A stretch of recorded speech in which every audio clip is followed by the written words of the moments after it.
नमस्कार। आज के हम वीडियो में क्लास जो अष्टमी है उसमें अध्ययन करते हैं प्रश्नावली 1 परिमेय संख्या। इसके पूर्व के वीडियो में हमने साहचर्यता का जो नियम है वह पूर्ण संख्या के लिए देखा था। आज देखेंगे परिमेय संख्याओं के लिए साहचर्य गुणधर्म। तो सबसे पहले हम देखते हैं योग संक्रिया के लिए।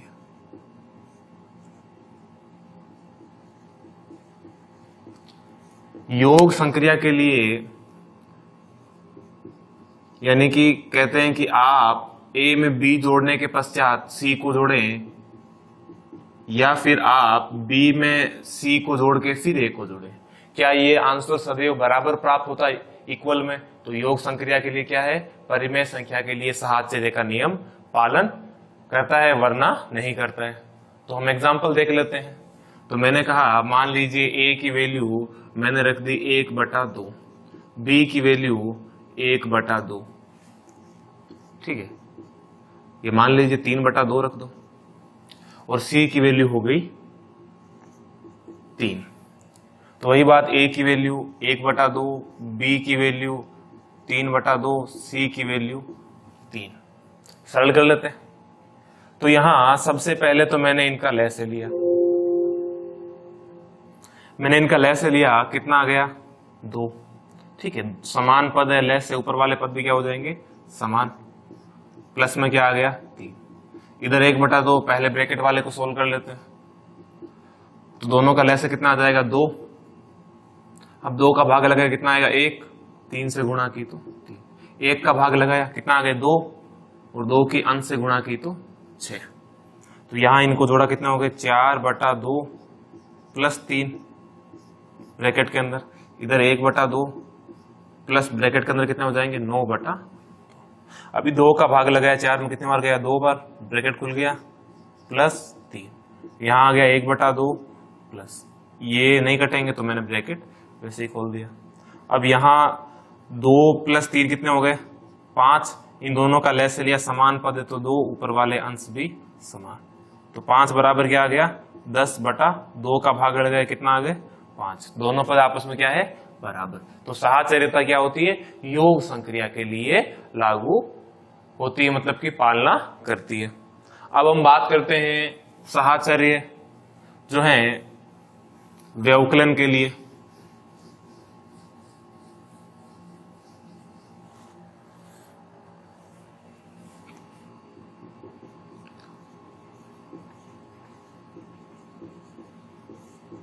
तो व्यवकलन के लिए कहते हैं कि आप A में से B घटाओ फिर C घटाओ। क्या ये सदैव बराबर होते हैं क्या? देख लेते हैं। आप परिमेय संख्याएं कुछ भी ले लो। तो मैं यहाँ सरल संख्या ले लेता हूं। जैसे मैंने कहा 2 - 3, इधर -1। तो A की वैल्यू 2, B की वैल्यू 3, C की वैल्यू 1। हल कर लो इसे। अब देखिए इस कोष्टक को खोलेंगे पहले। तो वही हमारा कॉन्सेप्ट। सबसे पहले 3 में से 2 घटाया, कितना आ गया? 1। बड़ी संख्या के आगे माइनस है तो माइनस, और यहाँ -1। यहाँ 2 की जगह 2। पहले कोष्टक को हल किया हमने। तो 3 में से 1 घटाया, कितना आ गए? 2। अभी देखिए ये माइनस और माइनस समान चिन्ह क्या होंगे? जुड़ जाएंगे, कितने हो जाएंगे? 1 और 1 2। तो दोनों समान संख्या, माइनस लगा हुआ है तो माइनस लगा दिया। अभी ये 2, यहाँ प्लस और यहाँ माइनस तो माइनस। तो यहाँ तो आ गया -2, यहाँ क्या आ गया? 0। अभी देखिए चिन्ह वाला कॉन्सेप्ट क्लियर कर लेते हैं। यदि दोनों समान चिन्ह है तो क्या होंगे? प्लस।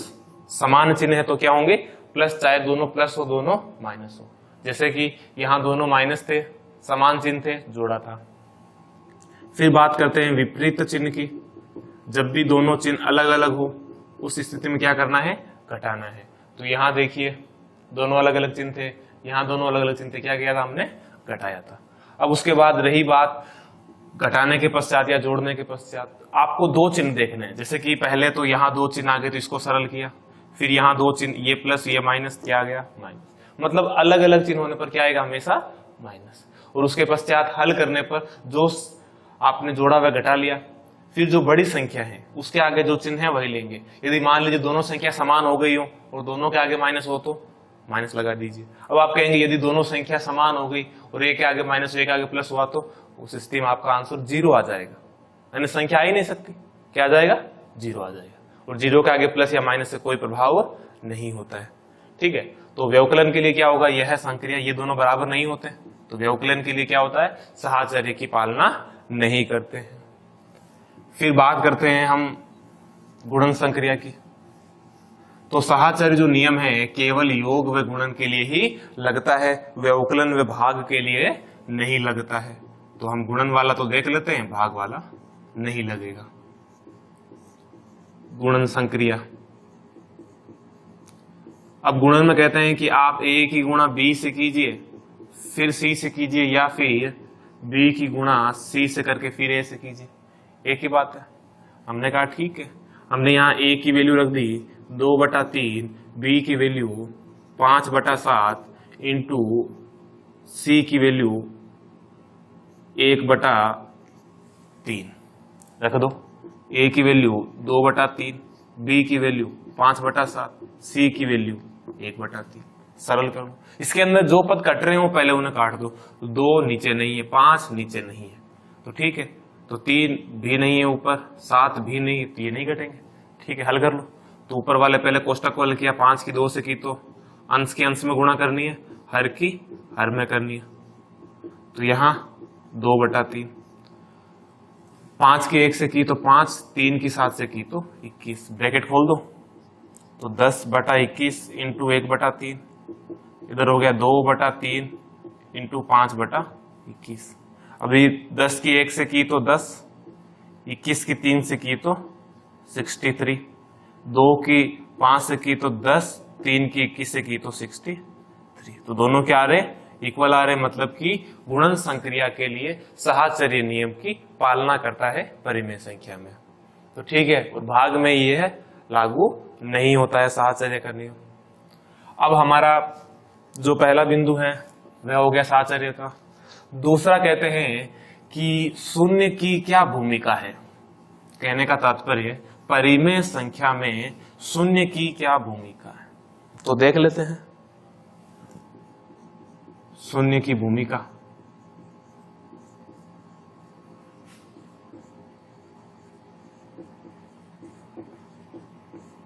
इन्होंने कहा कि a/b कोई परिमेय संख्या है। कहा ठीक है, यदि इस परिमेय संख्या में शून्य को जोड़ दिया जाए तो क्या वही परिमेय संख्या प्राप्त होगी, और या चाहे आप शून्य में उस परिमेय संख्या को जोड़ दो तब भी क्या वही संख्या प्राप्त होगी क्या?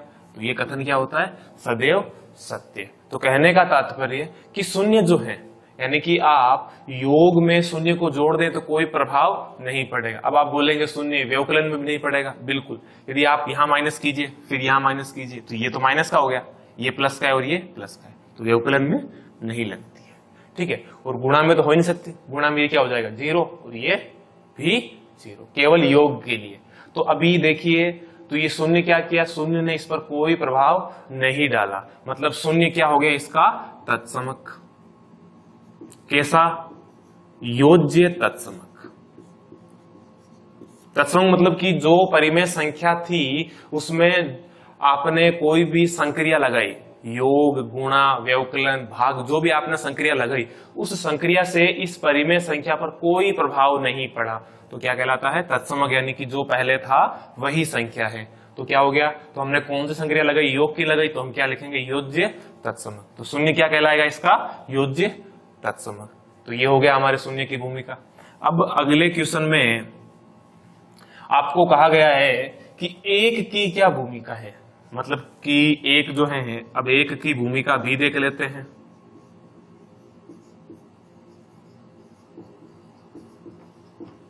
कहने का तात्पर्य कि कोई भी परिमेय संख्या है a/b, यदि इस परिमेय संख्या की मैं 1 से गुणा करूं तो मुझे वही परिमेय संख्या प्राप्त होगी, या मैं 1 की इस परिमेय संख्या से गुणा करूं। तो कहने का मतलब यहां एक क्या है? गुणात्मक तत्समक।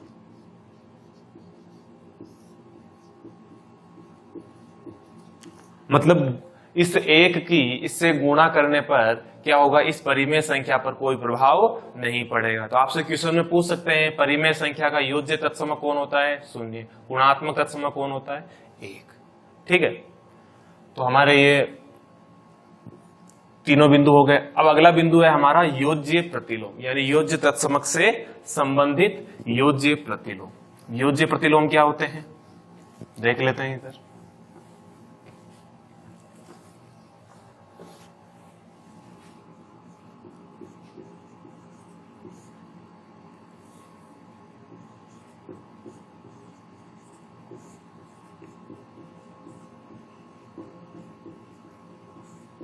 योज्य प्रतिलोम कहने का मतलब कोई भी परिमेय संख्या है, उस परिमेय संख्या का योज्य प्रतिलोम होता है, आप उसके चिन्ह बदल दीजिए। प्रतिलोम यानी होता है विलोम, योज्य यानी कि उसके चिन्ह जो प्लस व माइनस है परिमेय संख्या के आगे। मतलब आपको उस परिमेय संख्या में कोई परिवर्तन नहीं करना है। यदि यहाँ प्लस और माइनस, यदि प्लस है तो वो इधर आएगा तो माइनस, और यदि माइनस है तो क्या हो जाएगा, प्लस। तो ये इसके क्या होते हैं, योज्य तत्समक। योज्य यानी कि प्लस या माइनस जो भी चिन्ह है, प्रतिलोम यानी उसका विलोम। जो भी परिमेय संख्या के आगे चिन्ह लगा हुआ है उसका उल्टा करना, उसका विलोम करना क्या कहलाएगा, प्रतिलोम। तो ठीक है, अब बात करते हैं अगला व्युत्क्रम या गुणात्मक प्रतिलोम।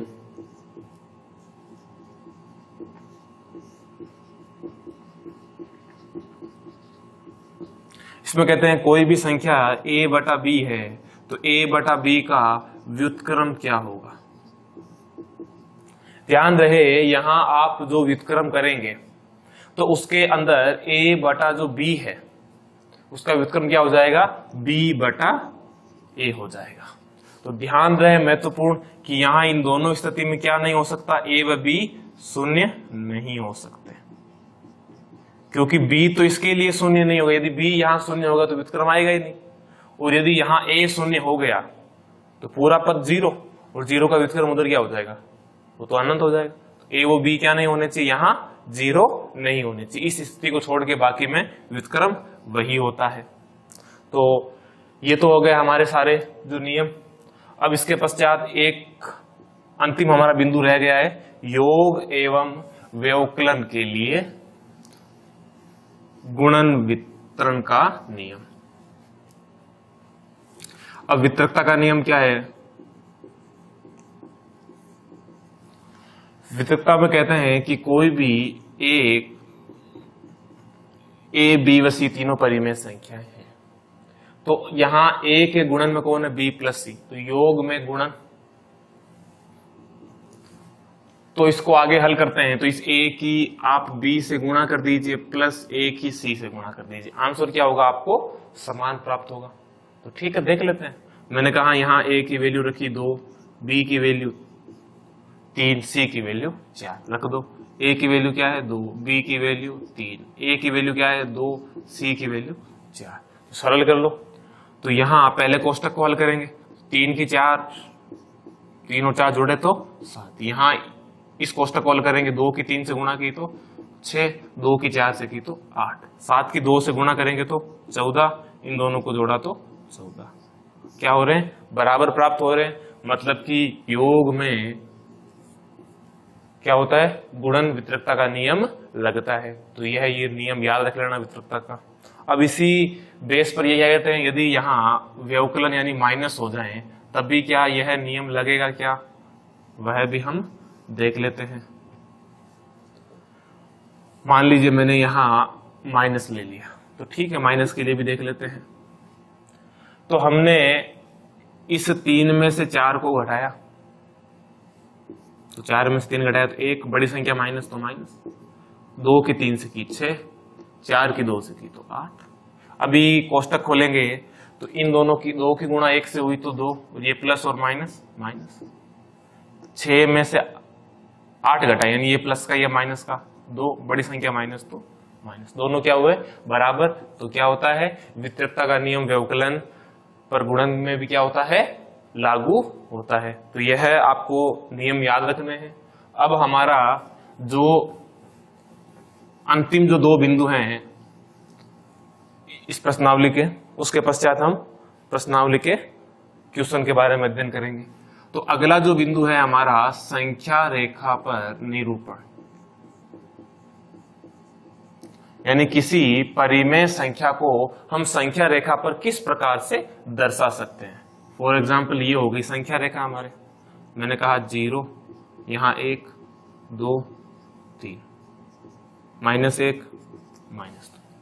यदि प्राकृत संख्या होती है उस स्थिति में हम कहते हैं 1 2 को दर्शाई, हम कहते हैं ये रहा एक बिंदु बना देते हैं, ठीक है। और पूर्ण संख्या में हमें 0 से लेके किसी भी संख्या को दर्शा देते हैं। फिर बात आती पूर्णांक की, वहां कहते हैं -2 को, तो हम यहां गोला बना देते हैं। अब रही बात परिमेय संख्या की, तो अब आप परिमेय संख्या को किस प्रकार दर्शाएंगे, तो हम देख लेते हैं इधर। मान लिया हमारे पास कोई भी परिमेय संख्या a-के 1/5 है, या मान लो -4/5 मान लो, -4/5, और एक संख्या है हमारे पास 10/4। तो आपको इन संख्याओं को दर्शाना है, तो पहले तो देख लीजिए, इन्हें सरल कर लीजिए, करते हैं कि आप उसमें नहीं करते हैं, ठीक है, दर्शा देते हैं। तो अब इसके हर में कितने भाग है, 5, 4/5, मतलब कि बड़ा कौन हुआ इसका, हर।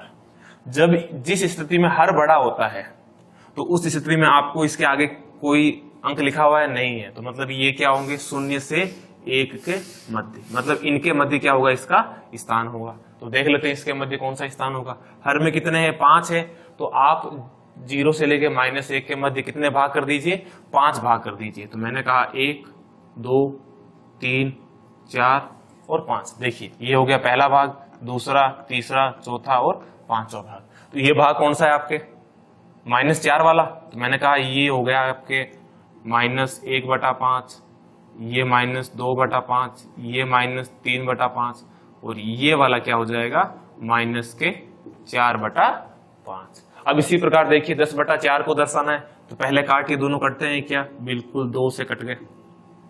हमने कहा ठीक है 2 से कट गया 5 बार। अब कटते हैं क्या, नहीं। अब हमने देखा कि हमारा हर जो है छोटा है, जिस स्थिति में हर छोटा होता है उस स्थिति में आप इस भिन्न को मिश्रित भिन्न में बदल दीजिए, क्योंकि यह अभी उचित भिन्न नहीं है। तो हमने इसे मिश्रित भिन्न में बदला, तो कितना हो जाएगा, 2 का भाग। मिश्रित भिन्न में बदलने का तरीका मतलब आप 2 का भाग 5 में लगाइए, कितनी बार जाएगा, 2 बार। शेषफल कितना रह गया, 1। तो शेषफल 1/2, तो क्या हो जाएगा, 2 सही 1/2। अब 2 सही 1/2 को आपको संख्या रेखा पर दर्शाना है, मतलब धनात्मक है, मतलब 0 से आपको दाईं तरफ चलना है। अब कहाँ है, पहले तो 2 पर चलिए, तो ये 2 हो गया, तो दाईं तरफ चलेंगे मतलब कि 2 व 3 के मध्य इसका स्थान आएगा। अब ये 2 का स्थान तो फिक्स हो गया, अब 1/2 का देखना है। तो हर में कितने, यहाँ 2, तो 2 से 3 के बीच आपको 2 भाग करने, तो ये मैंने 1 व 2 भाग कर दिए, ठीक है। अब यहाँ क्या दर्शाना है, 1/2 को। तो अब पहला जो कौन सा पद है, ये वाला 1/2, तो ये क्या हो जाएगा, 2 सही 1/2। इस प्रकार आप संख्या रेखा पर परिमेय संख्याओं को दर्शा सकते हैं एवं उनके योग व व्यवकलन भी कर सकते हैं। अब जो हमारा अंतिम बिंदु है वो हम देख लेते हैं। संख्या रेखा पर निरूपण हो गया, 2 परिमेय संख्याओं के बीच कितनी परिमेय संख्याएं होती है। तो पहले मैंने कहा 1 व 5 के बीच प्राकृत संख्याएं कितनी होगी। तो आप आसानी से बता सकते हैं कि 1 व 5 के बीच प्राकृत संख्या एक तो हो जाएगी 2, 3 और 4, इससे अधिक नहीं हो सकती। मान लीजिए यही बात मैं पूर्ण संख्या के लिए पूछता, पूर्णांक संख्या के लिए, पूर्ण के लिए नहीं, पूर्णांक के लिए पूछता मैं कि -4 और 5 के बीच कितनी पूर्णांक संख्याएं होगी, तो ये भी आप आसानी से एग्जिट बता देते हैं कि इसे -4 है तो -3, -2, -1, 0, 1, 2, 3 और 4, कितनी संख्या हो गई, ये 8 संख्या कि -4 व 5 के बीच में 8 पूर्णांक संख्याएं हो गई। और यही बात मान लीजिए मैंने आपको कह दी कि -4 व 5 के बीच आप, या फिर 4 व 5 नहीं लेकर आप 1 व 2 ले लो, 1 व 2 के बीच आप कितनी परिमेय संख्या को दर्शा सकते हैं या ज्ञात कर सकते हैं। तो हमारा यहाँ आंसर क्या होगा, इसके बीच में क्या संख्या होगी। मान लीजिए हमें दो संख्या ज्ञात करने के लिए कहा इसके बीच में, तो ठीक है, हमने कहा कि इसको 2 से गुणा कर दो ऊपर नीचे। दो संख्या ज्ञात करनी, 2 के ऊपर नीचे गुणा, तो हमने 2 के ऊपर नीचे गुणा कर दी। तो यहां कितना हो जाएगा 2/2, यहां कितना हो जाएगा 4/2। अब इनके बीच तो ज्यादा संख्या है ही नहीं, क्या हो जाएगी 3/2 आ गई। ये तो एक ही संख्या प्राप्त हुई, दो संख्या प्राप्त करनी थी तो कोई दिक्कत नहीं, 3 से गुणा कर दो ऊपर नीचे, तो यहां कितना हो जाएगा 3/3।